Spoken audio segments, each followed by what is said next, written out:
किसी व्यक्ति विशेष पर बार बार क्रोध दो ही स्थिति में आ सकता है।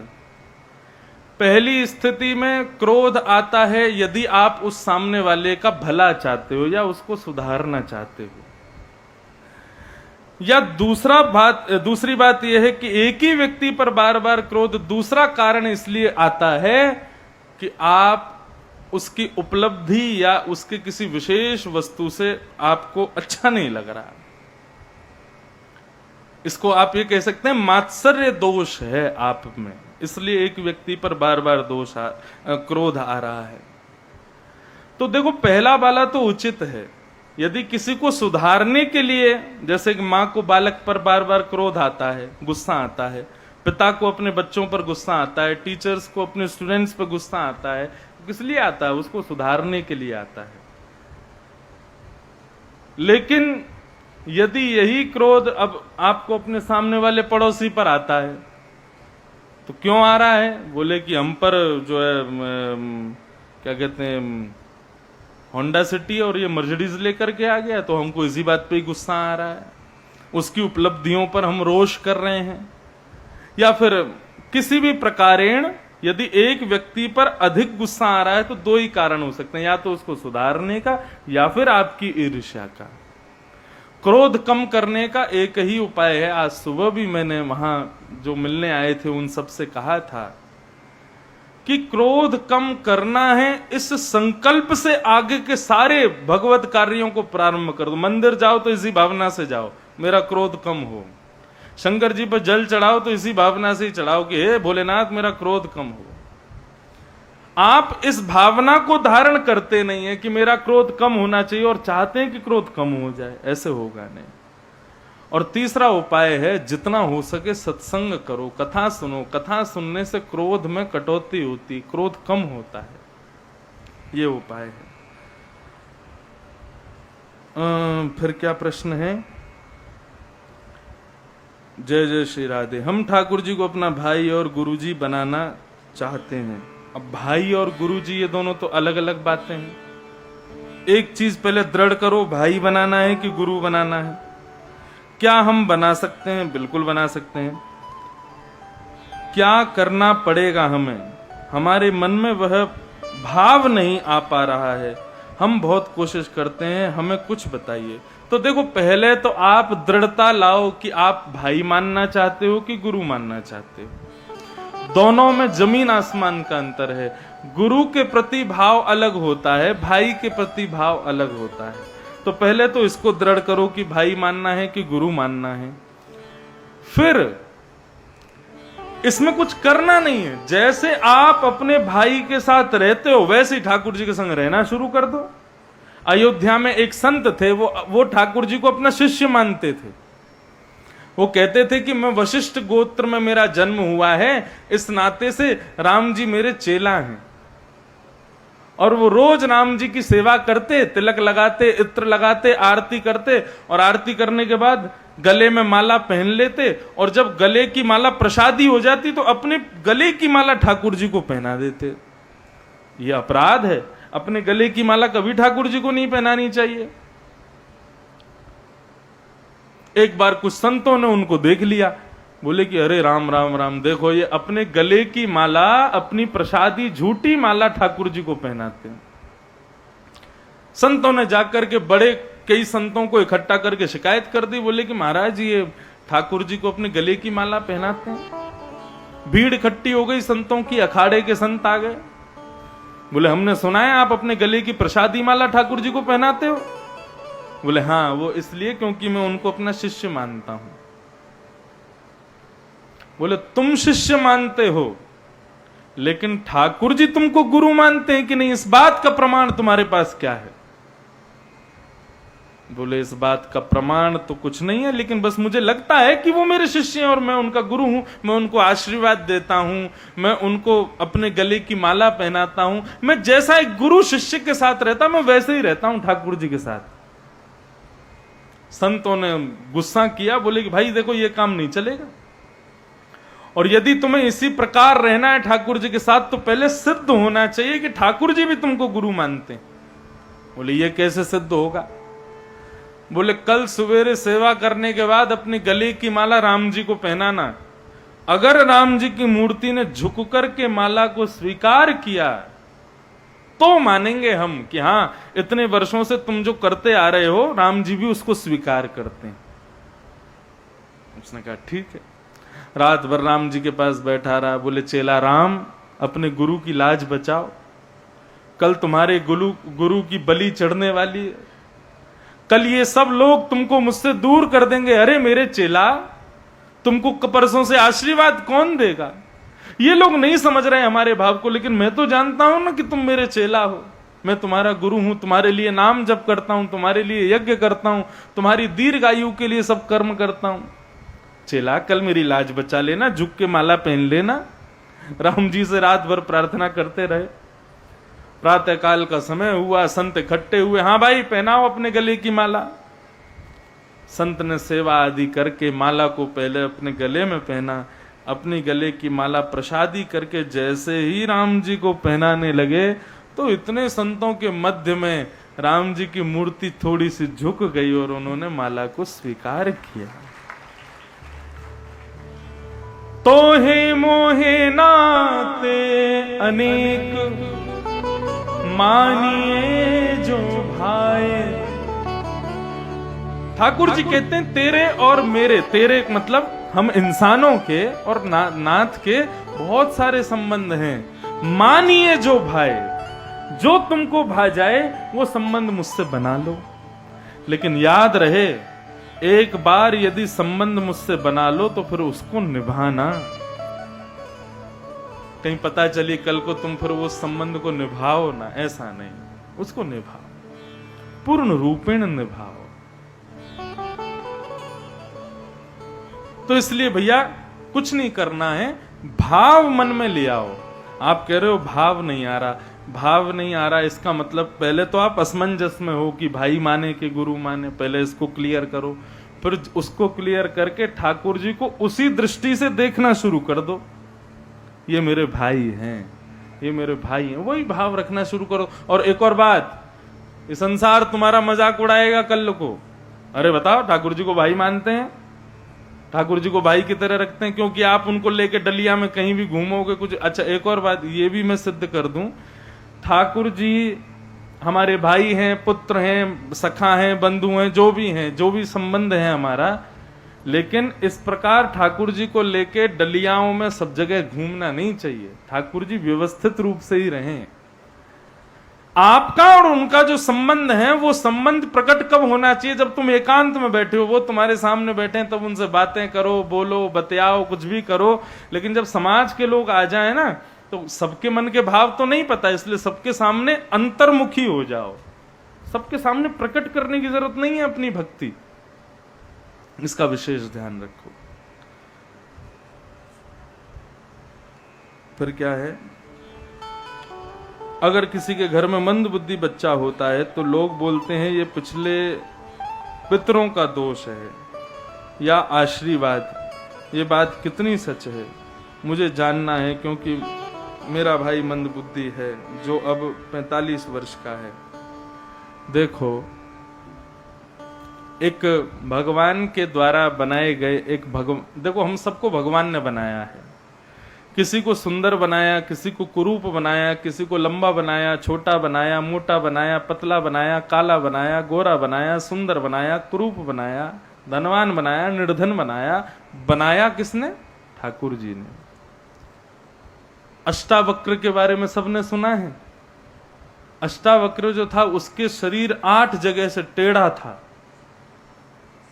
एक दिन एक राजा की सभा में अष्टावक्र जब पहुंचा तो वहां बैठे हुए सब लोग उसकी चाल पर, उसके जो 8 जगह से टेढ़ा, वो टेढ़ा मेढ़ा होके चलते थे, उनके उस चाल पर, ढाल पर सब लोग हंसने लगे। राजा की सभा में अष्टावक्र जब बैठे थे, उन्होंने देखा सब हंस रहे हैं, तो राजा को हाथ जोड़ करके अष्टावक्र उठे और वहां से जाने लगे। तो राजा दौड़ा दौड़ा पीछे गया, बोले गुरुदेव आप जाइए मत, विराजिए। लेकिन मैं आपसे एक बात पूछना चाहता हूं, हे अष्टावक्र जी, आप इतने विद्वान हो, इस भरी सभा में आपका जरा सा अपमान हो गया और आप उठ करके जाने लग गए। तो अष्टवक्र ने एक बहुत अच्छी बात कही, बोले राजन मेरा अपमान होता तो मैं बैठा रहता, लेकिन यहां पर मेरे अंग का अपमान, मेरा अंग 8 जगह से टेढ़ा है, और मेरे अंग का अपमान मतलब मुझे बनाने वाले का अपमान। मुझे किसने बनाया? मेरे ठाकुर जी ने बनाया।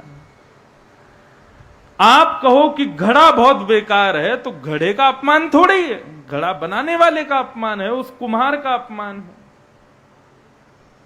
संसार में जो कोई भी जैसा भी बना है, ठाकुर जी ने उसको अपनी रुचि से बनाया है।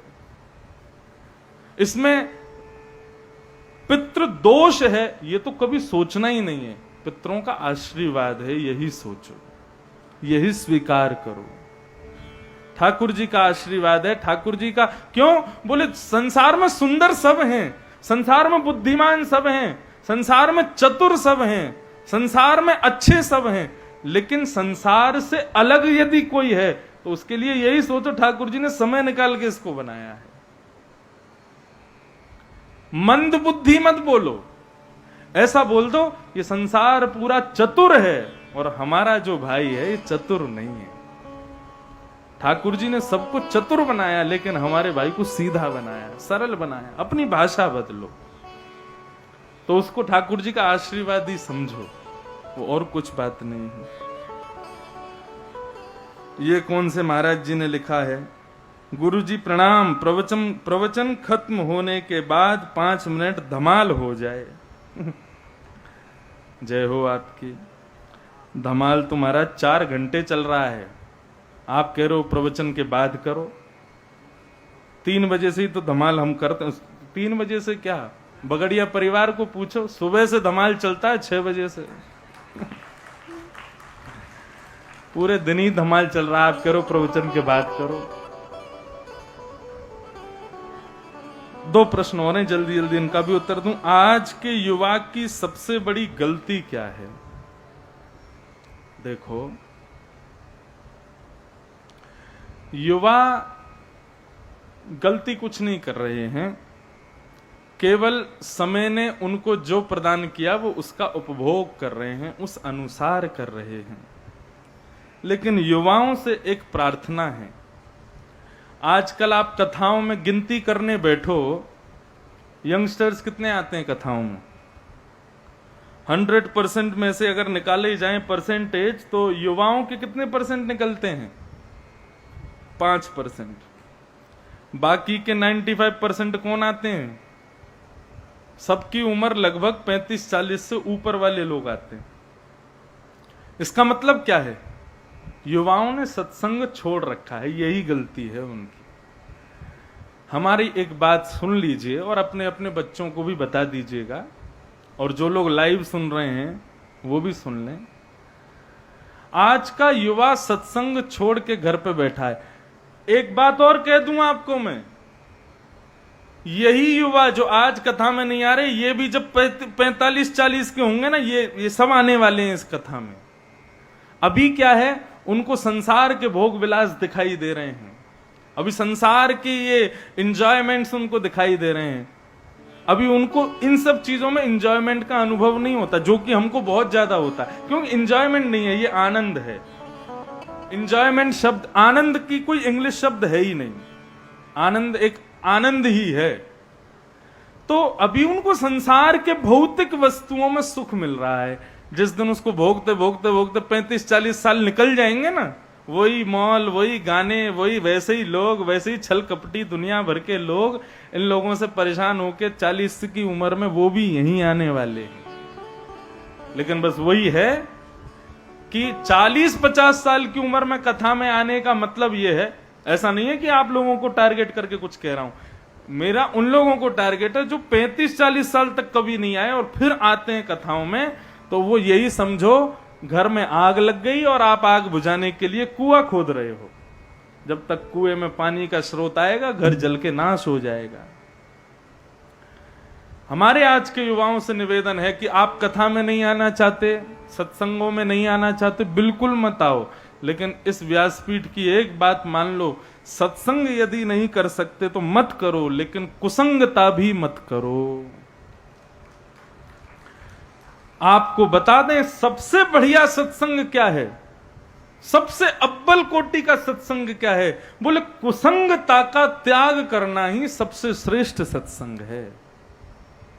ठीक है, हम पे समय नहीं, हम कथा सुने, हमको समझ नहीं आ रही, आदि आदि जो भी बात है, लेकिन आप कम से कम अपने जीवन में कुसंगियों को प्रवेश ना दें। आप नहीं खाते, आप नहीं पीते, आप नहीं गलत करते, आप नहीं गलत बोलते, आप नहीं करते कुछ भी गलत, लेकिन जिनके बीच में बैठते वो सब गलत खाते हैं, गलत पीते हैं, गलत करते हैं, उनका संग छोड़ो।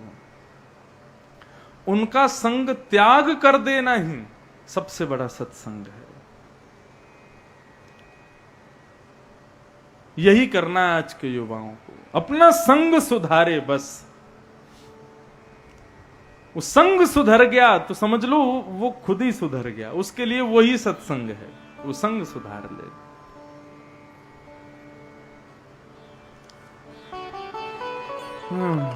ठाकुर जी का ऐसा वर्णन हिंदू पुराणों में ही क्यों किया गया है? ठाकुर जी हैं ही हिंदुओं के। अच्छा, हिंदू कोई जाति नहीं है। हिंदू का मतलब क्या है? संस्कृत में हिंदू का मतलब हिंसया दूयते हृदयम यस्य स हिंदू।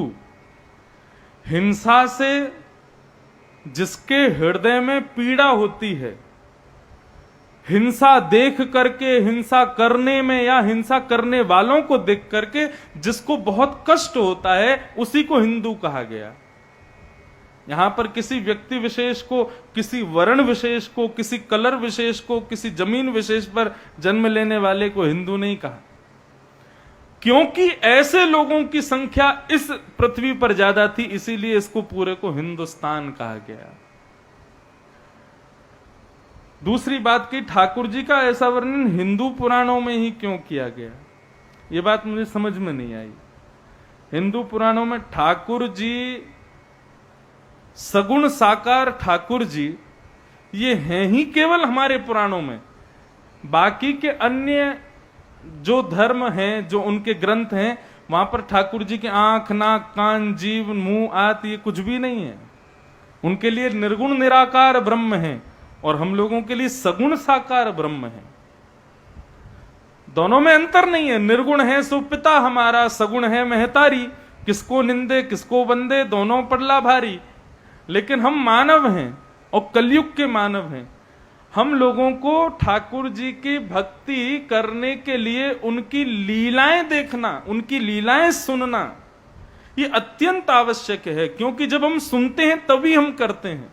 यदि हमारे ठाकुर जी को भी निर्गुण निराकार बता दिया होता तो आज जितनी भीड़ बैठी है इतनी भी नहीं होती, कथाओं में इतने लोग भी नहीं आ रहे होते। ये ठाकुर जी सगुण साकार बनकर के ही हम लोगों के यहां आए हैं, इसीलिए उनका ऐसा वर्णन हमारे यहां किया गया है। अन्य जगह पर, अच्छा, ये प्रश्नोत्तरी वाला जो काम है ये भी केवल हिंदुओं के यहां है। आदि जगह तो आप पूछ भी नहीं सकते कि हमारे ठाकुर जी, अब उनके यहां ठाकुर जी नहीं बोलते, हमारे खुदा या हमारे जीसस क्राइस्ट या हमारे जो भी हैं, उन्होंने ऐसा क्यों किया, ऐसा क्यों नहीं किया, वहां पूछ नहीं सकते। हमारे ठाकुर जी, हमारे विधाता ने ऐसा किया है तो इसको मानो किया है। हमारे यहां तो पूछ लेते हैं, ठाकुर जी ने इतने ब्याह क्यों कर लिए, ठाकुर जी ने ऐसा क्यों कर लिया, ठाकुर जी ने ये क्यों कर दिया, वहां पर ऐसा क्यों बोल दिया, ये क्यों हमारे यहाँ प्रश्न पूछने की जो सुविधा है, और सुविधा भी नहीं कहूं तो इसको कह दूं, प्रश्न पूछने की जो स्वतंत्रता है, ये केवल हमारे यहां है और कहीं पर है भी नहीं। तो ये तो हमारा सौभाग्य है कि हमारे पुराणों में ठाकुर जी का ऐसा वर्णन, इतना सुंदर वर्णन, इतने सुंदर विधाता किसके होंगे। देखो इनको, कितने सुंदर हैं, कटीले नेत्र हैं, वंशी बजाते हैं, टेढ़ी अदा से खड़े हैं, जिसको जो बुलाए उसके लिए तत्पर खड़े हो जाते हैं। आपके उड़ीसा में तो जगत के नाथ विराज रहे हैं, जगन्नाथ विराज रहे हैं, उनकी तो कितनी सारी कथाएं हैं, कितने सुंदर सुंदर भाव हैं। आज चर्चा हो रही थी खीर चोरा गोपीनाथ, कौन सी जगह है वो, कहां, बालेश्वर है? बालेश्वर में खीर चोरा गोपीनाथ, आपके जगन्नाथ मंदिर के पास में साक्षी गोपाल, और एक और हैं, उनका नाम है एक और हैं उनका, वो भी गोपीनाथ हैं, टोटा गोपीनाथ, उनका नाम है टोटा गोपीनाथ। ये भी जगन्नाथ मंदिर के पास, सब आए वृंदावन से ही हैं। तो इतने सुंदर, इतने प्यारे ठाकुर जी हमारे पुराणों में हैं। क्यों? क्योंकि हमारे पूर्वजों की जो सोच थी वो हम लोगों के अनुसार इतनी सुंदर थी कि उन्होंने ऐसा ही वर्णन किया। और वर्णन क्या किया ठाकुर जी ने? ये सब लीलाएं की हैं, जो लीला की उसी का ही वर्णन किया गया। तो ये तो सौभाग्य है हम सब हिंदुओं का कि हमारे यहाँ विधाता इस रूप में ऐसी ऐसी लीलाओं को करने के लिए पधारे। तो आज के यही प्रश्न थे सब। खूब बढ़िया, ऐसे ही प्रश्न पूछते रहो। कथा प्रसंग में हम लोग प्रवेश करें। कल हम लोगों ने श्रवण किया कि श्रीमद् भागवत के प्रथम स्कंद में सूत जी महाराज कहते हैं धर्म अपवर्ग है। तत्पश्चात सूत जी 24 अवतारों का वर्णन करते हैं। अच्छा बंधुओं, एक बात, क्या हमारे यहां 24 ही अवतार हैं भगवान के? कोई कहता है 10 अवतार, कोई कहता है 24 अवतार, कोई कहते हैं हरि अनंत, हरि कथा अनंता, हरि अनंत है। लेकिन भागवत का प्रमाण यदि माने तो भगवान के केवल अवतार 24 हैं ऐसा नहीं है, ठाकुर जी के अनंत अवतार हैं। आप जगन्नाथ प्रभु को कौन सा अवतार मानोगे? साक्षी गोपाल को, खीर चोरा गोपीनाथ, टोटा गोपीनाथ, ये सब कौन हैं तो कृष्ण स्वरूप ही, लेकिन आज कलयुग में भक्तों के लिए ऐसे ऐसे रूप धारण करके विराज रहे हैं। तो ये सब भी तो अवतार हैं। और छोड़ो बात, आप सबके घर में जो ये लड्डू गोपाल बैठे हुए हैं, ये कौन से अवतार हैं ठाकुर जी के? हम सबके घर में हमारे भावानुसार, मतियानुसार हम सबके घर में भी अवतार ले रखा है ठाकुर जी ने। जाकी रही भावना जैसी, प्रभु मूरत देखी तन तैसी। भैंस को लगता होगा कि भगवान उसी के जैसे होंगे, गैया को लगता होगा, गैया क्यों माने कि भगवान 2 भुजा वाले, 2 पैर वाले, गैया भी यही सोचती होगी मेरी तरह चारा खाते होंगे भगवान भी। सबके लिए भगवान सबके अलग अलग हैं। समुद्र की मछलियों को भी कुछ तो पता होगा कि कोई विधाता है, वो अपने जैसा विधाता को सोचती होंगी। और ठाकुर जी सबके लिए अलग अलग रूप में सबके लिए विद्यमान है। तो कोई 24 ही अवतार हैं ऐसा नहीं है, भगवान के अनंत अवतार हैं। वर्णन किया। फिर भागवत ग्रंथ की रचना कैसे हुई ये कथा बताई गई। तो बंधुओं, द्वापर युग की बात है। अपनी दिव्य दृष्टि से सरस्वती नदी के तट पर बैठे हुए श्री वेदव्यास जी महाराज ने विचार किया कि मानव कल्याण के लिए मुझे कुछ लिखना चाहिए। बहुत ध्यान से, सावधानी से सुनिएगा। वेदव्यास जी ने सोचा कुछ लिखना चाहिए। तब उन्होंने सबसे पहले क्या लिखा? तो एक वेदम चतुर्विधम। पहले हमारा एक ही वेद था। लोग बोलते हैं आपके हिंदू वैदिक सनातन धर्म में इतने सारे पुराण क्यों? पहले एक ही था, उसका नाम क्या था? प्रणव। प्रणव का मतलब होता है ओम। मतलब हमारा वेद, हमारे पुराण, हमारे शास्त्र, उपनिषद सब एक ही था, ओम। बस लोगों की बुद्धि इतनी तीव्र थी सतयुग त्रेता द्वापर में कि केवल ओम शब्द का उच्चारण करने मात्र से लोगों के समाधान हो जाते थे, लोगों के प्रश्नों के उत्तर मिल जाते थे, लोगों के जो संशय होते थे वो संशय नष्ट हो जाते थे। इतनी तीव्र बुद्धि थी लोगों की। लेकिन जैसे जैसे कलयुग की तरफ आगे आने लगे, लोगों की बुद्धि मंद होने लगी, तब वेदव्यास जी ने विचार किया कि अब मुझे कुछ विस्तार करना चाहिए। तब उन्होंने प्रणव से ही 4 वेदों का निर्माण किया। ऋग्वेद, यजुर्वेद, सामवेद, अथर्ववेद, 4 वेद। लेकिन वेदों में नियम बना दिया, जिनके चोटी होगी, जिनके जनेऊ होगा, जो ब्राह्मण कुल में जन्म लेंगे वही इनको पढ़ सकते हैं, क्योंकि वेद हैं, उनकी पवित्रता का ध्यान रखना है। तो इस नियम के कारण सबका कल्याण नहीं हो पाया। इसलिए श्री वेदव्यास जी महाराज ने अब महाभारत को लिखा। पंचम वेद है महाभारत। तब भी उनके मन को शांति नहीं मिली, तो उसके बाद उन्होंने 18 उप पुराण लिखे और 17 महापुराण लिखे। इतना कुछ लिखने के बाद भी वेदव्यास जी के मन को शांति नहीं थी। तब नारद जी महाराज ने आकर के उनसे कहा कि आप अशांत क्यों हो? वेदव्यास जी बोले, मैंने देखो कितने सारे ग्रंथ लिख दिए, एक वेद से मैंने विस्तार करते करते करते क्या क्या लिख दिया, लेकिन मेरे मन को पता नहीं क्यों संतुष्टि नहीं हो रही है, संतोष नहीं हो रहा। मुझे लग रहा अभी भी कुछ कमी है, कहीं पर कुछ अधूरापन है, मैं क्या लिखूं? तब नारद जी ने कहा कि देखो क्या लिखना है ये तो आपकी बुद्धि जाने, लेकिन मैं आपको एक तरीका बता सकता हूं। क्या? आपने जितने भी ग्रंथ लिखे हैं ना, सब में 4 चीजों को प्रधान बताया, धर्म, अर्थ, काम और मोक्ष। व्यक्ति धर्म कैसे करे और धर्म क्या है, आपने सब जगह यही लिखा है। दूसरी बात, व्यक्ति अर्थ कैसे कमाए, अर्थ जीवन में कैसे, अर्थ का मतलब धन, लक्ष्मी, धन कैसे, धर्म क्या है और धर्म कैसे किया जाए ये बताया, अर्थ क्या है और अर्थ कैसे कमाया जाए ये बताया, काम यानी कि कामनाओं की पूर्ति कैसे हो, आपने सब जगह यही बताया, और अंतिम आपने बताया मोक्ष कैसे प्राप्त हो। लेकिन आपने एक चीज को छोड़ दिया। क्या? बोले जिसको धर्म नहीं चाहिए, जिसको अर्थ नहीं चाहिए, जिसकी कोई कामना नहीं है, जिसको मोक्ष भी नहीं चाहिए, जिसको ठाकुर जी से प्रेम चाहिए, केवल मैं स्वामी का हूं, स्वामी मेरे हैं, बस जिसको इतने में ही स्थिर रहना है, ऐसे प्रेम पथ के पथिकों के लिए आपने क्या लिखा? कुछ भी नहीं। सब जगह केवल धर्मार्थ काम मोक्ष, धर्मार्थ काम मोक्ष, धर्मार्थ काम मोक्ष। प्रेम पथ के लिए आपने क्या लिखा है? सब भगवान को केवल भगवान मानते हैं, कोई उनको अपना प्रेमी नहीं मानता, क्योंकि आपने कहीं भी उनको प्रेमी के रूप में दिखाया भी नहीं। इसलिए अब जो ग्रंथ को आप लिखेंगे उसमें ऐसा वर्णन कीजिए कि सुनने वाले को, पढ़ने वाले को ठाकुर जी से प्रेम हो जाए। देखो एक बात सुनिएगा, भगवान शब्द में एक डर छुपा हुआ है।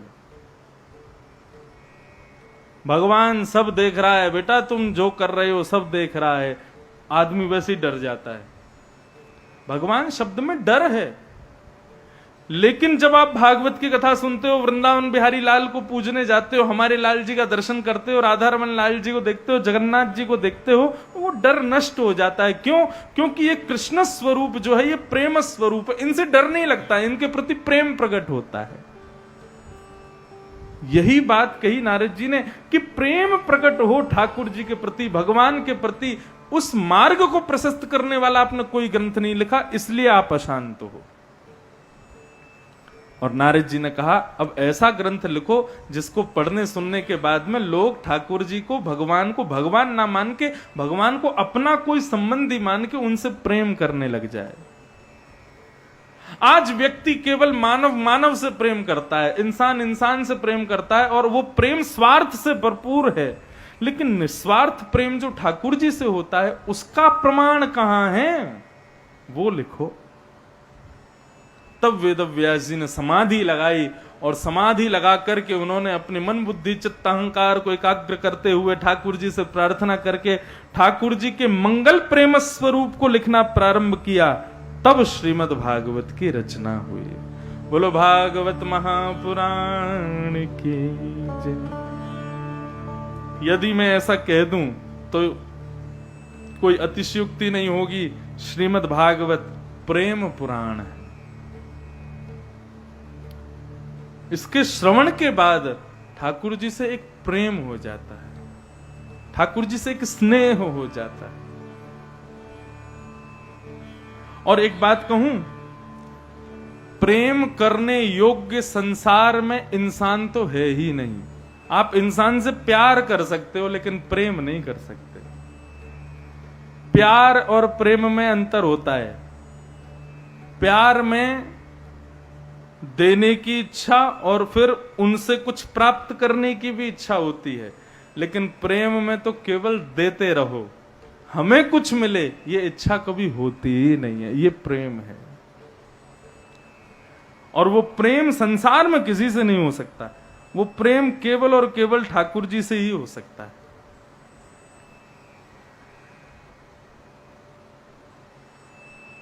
अष्टछाप के सखा कहते हैं, ठाकुर जी कैसे प्राप्त होते हैं। बहुत सुंदर पद है, बहुत ध्यान से सुनिएगा। प्रीत ही सौंपई है प्रियतम, प्रीत ही सौंपई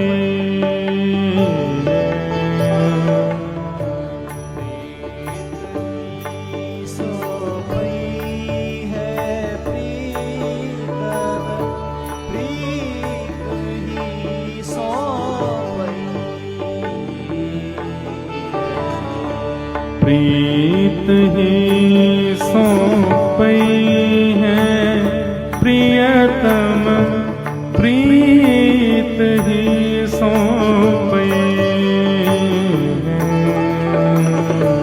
प्रीत ही सौंपई है प्रियतम, प्रीत ही सौंपई,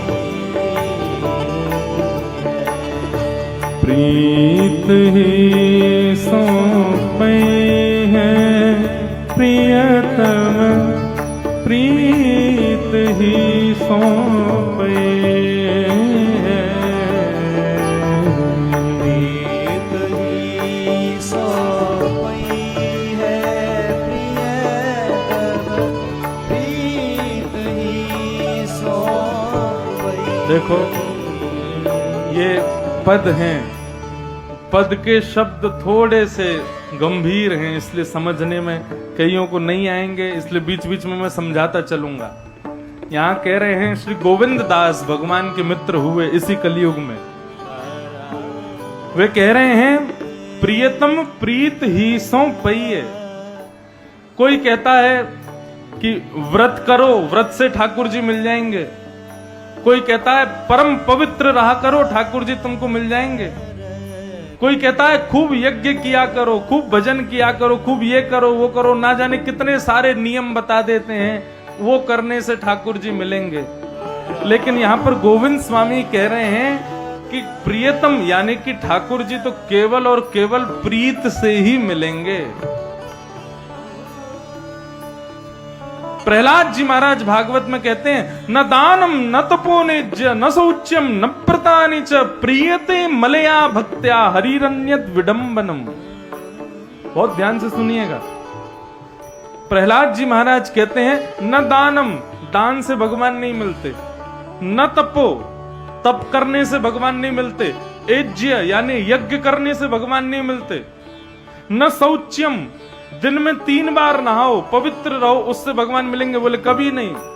न व्रतानि च 30 दिन के महीने में 15-20 दिन व्रत करते रहो भगवान मिल जाएंगे, बोले नहीं मिलेंगे। किससे मिलेंगे? बोले प्रियते मलया भक्त्या, प्रीति युक्त प्रेम युक्त भक्ति करो, फिर तुम भले ही तुम व्रत मत करो, भले ही तुम दान मत करो, तुम एक बात कहूं पवित्र भी मत रहो, तुम यज्ञ आदि कुछ भी मत करो, केवल प्रेम युक्त भक्ति करो, ठाकुर जी उससे मिल जाएंगे। हाँ, ऐसे कितने भक्तों की कथा है जिन्होंने कुछ नहीं किया लेकिन केवल प्रेम युक्त भक्ति की और ठाकुर जी उसी से ही प्रसन्न होकर के उनके मिल गए, उनके हो गए। वही बात गोविंद स्वामी कह रहे हैं कि प्रियतम प्रीत ही सौंपई, केवल प्रेम से मिलते हैं और कुछ करो उससे जरूरी नहीं कि ठाकुर जी मिलेंगे। आप व्रत तो करते हो, आप यज्ञ तो करते हो, आप दान तो करते हो, लेकिन उसमें प्रेम नहीं है। केवल मेरा नियम पूरा होना चाहिए, ये सिद्धांत है आपका, ठाकुर जी कभी नहीं मिलेंगे। प्रीत ही सौंपई है प्रियतम, प्रीत ही सौंपई प्रीत ही सौंपई है प्रियतम प्रीत ही सौंपई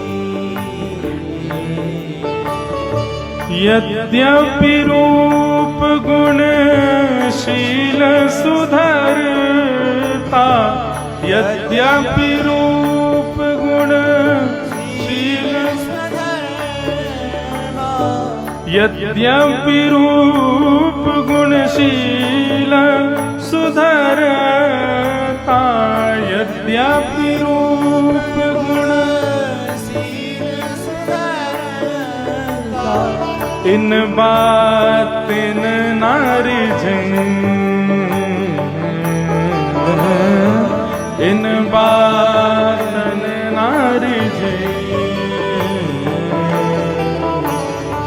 प्रीत ही सौंपई है प्रियतम प्रीत ही सौंपई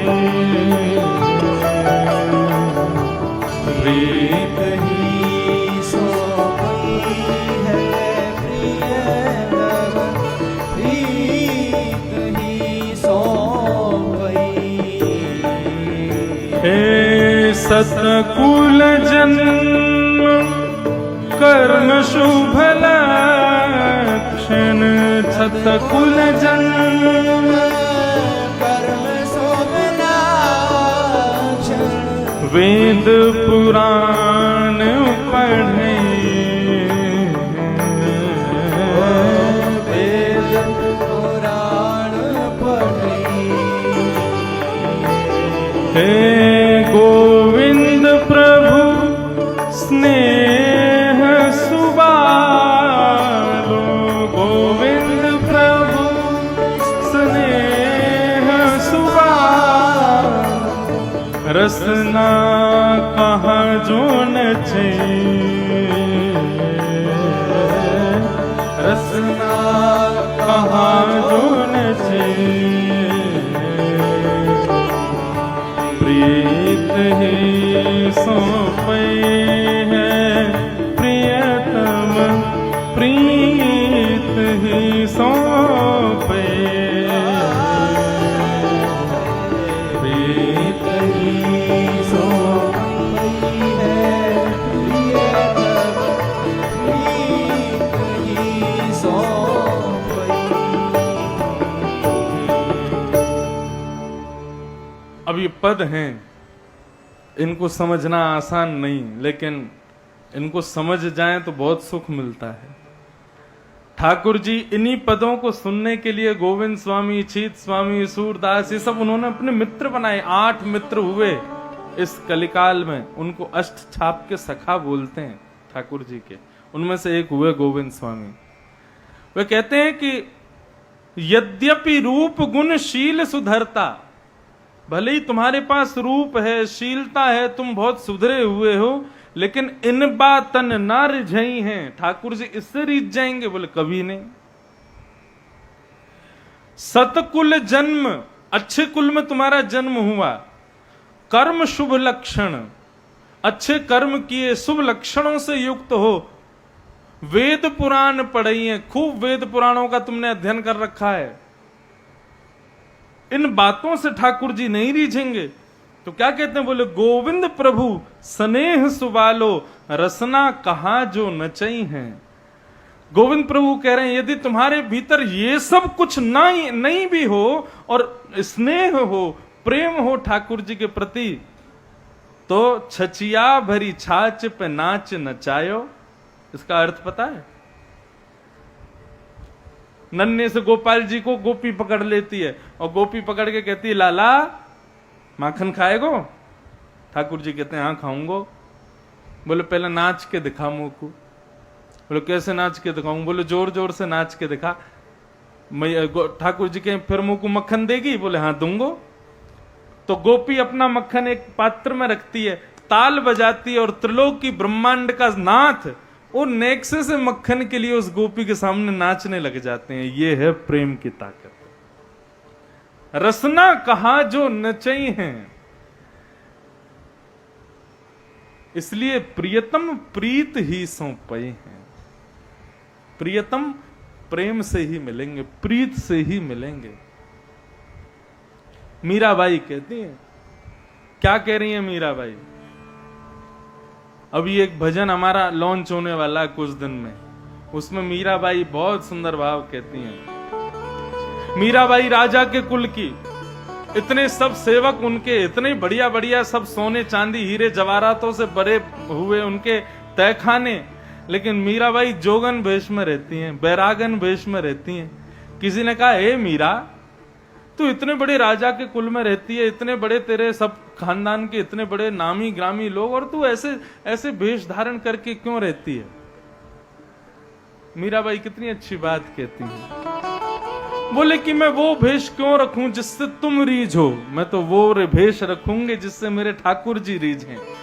और मीराबाई गाती हैं, जिन भेषा मारो सांवरो रीझे, जिन भेषा मेरो गिरधर रीझे, मैं तो सोही भेष धरूंगी हो, मैं तो सोही भेष धरूंगी हो।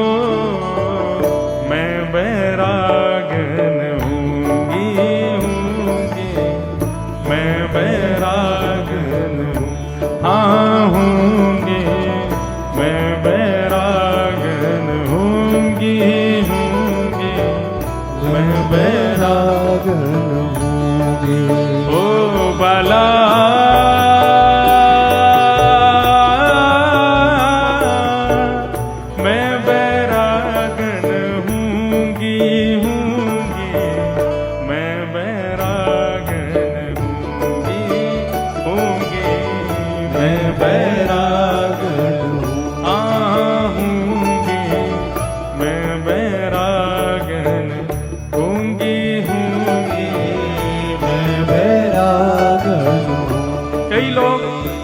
मिलने आते हैं मुझसे तो कहते हैं, महाराज जी आप धोती क्यों पहनते हो, बगलबंदी क्यों पहनते हो, पटका क्यों पहनते हो, तिलक क्यों लगाते हो, चोटी क्यों रखते हो?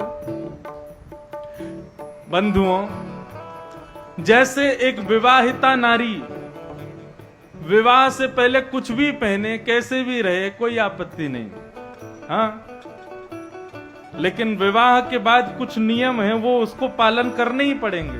कौन कौन से?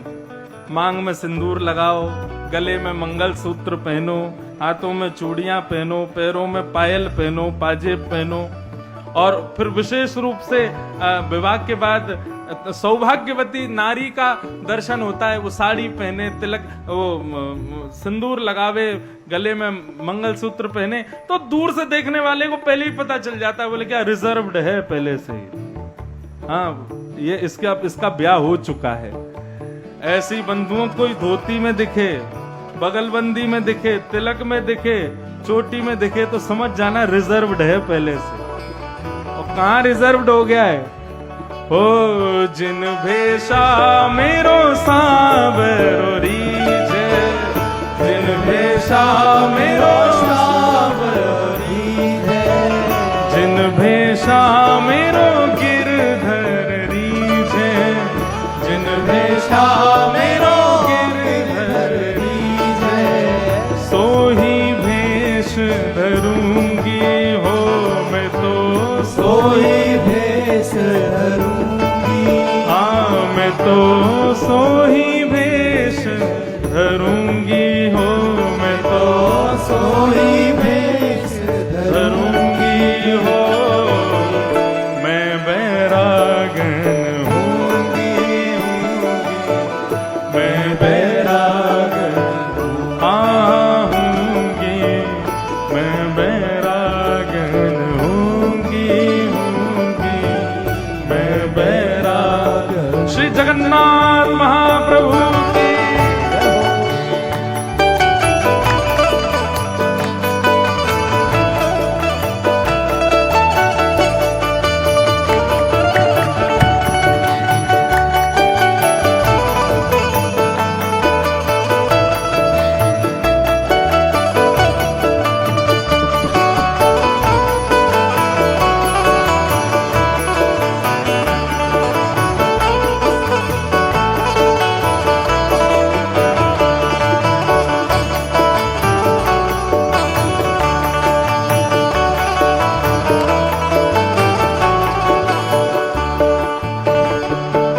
देखो, ऑफिस में जब लोगों का जॉब लग जाती है ना, तो उनके लिए जरूरी होता है क्या बोले, प्रोफेशनल कपड़े पहन के आओ और उनके अकॉर्डिंगली जाना पड़ता है। जैसा ऑफिस का भाव होता है उसी तरीके के कपड़े पहन के जाना पड़ता है। और यदि उस दिन आप कुछ अलग कपड़े पहन के आ जाओ तो बॉस क्या करता है, नाराज हो जाता है या आपको बोल देगा, बोले भाई जाओ, ऐसे नहीं आना है, ऑफिस में आना है तो फिर बढ़िया प्रोफेशनल कपड़े पहन के आने पड़ेंगे।